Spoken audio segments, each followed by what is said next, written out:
Nadine Lustre at Christophe Barriou, dalawang beses ikakasal sa dalawang magkaibang mga lugar. Bagamat hindi minamadali ang kanilang pagpapakasal, si Nadine Lustre at ang kanyang Filipino-French boyfriend na si Christophe Barriou ay nagbigay na ng ideya kung ano ang plano nila sa kanilang big day.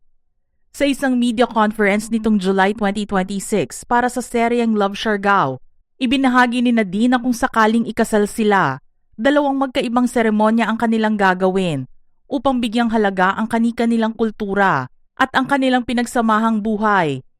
Imbes na isang engranding handaan, mas gusto ng magkasintahan na idaos ang kanilang kasal sa dalawang magkaibang lugar na may malalim na kahulugan sa kanila. Una ang Siargao, kung saan sila nakatira ngayon at kung saan din sila unang nagtagpo noong 2021.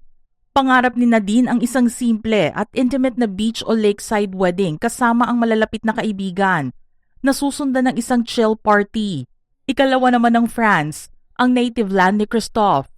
Gaganapin doon ang isa pang seremonya para personal na makasama at makaselebrate ang kanyang pamilya at mga kamag-anak.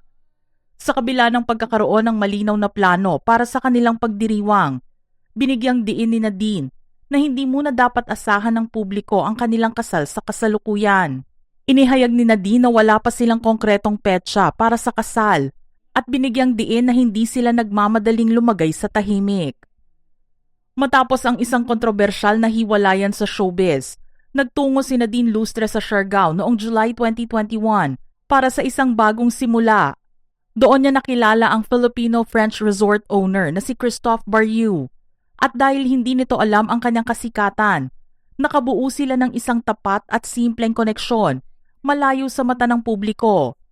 Nagsimula silang magbahagi ng kanilang relasyon sa IG noong unang bahagi ng 2022 at formal na humarap sa publiko sa Vogue Philippines Gala noong 2023. Sa kasalukuyan, masaya at payapa silang naninirahan sa Siargao kung saan pinagsasabay nila ang surfing, community activities at ang kanilang mga negosyo tulad ng vegan advocacy at ang kanilang boutique wine label na Maison Bucana Wines.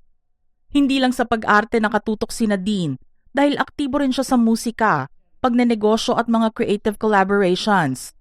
Kinikilala siya ngayon bilang isang respetado at pinagkakatiwalaang brand ambassador ng mga kumpanyang kapareho niya ng mga advokasya. Sa pag-usad ng kanyang karera, patuloy siyang naghahanap ng mga bagong hamon, genre, at pagkakataong makatrabaho ang iba pang artista para higit pang lumago ang kanyang sining at mga negosyo. Mga ka-showbiz peeps, anong reaksyon nyo rito? Type your comments below.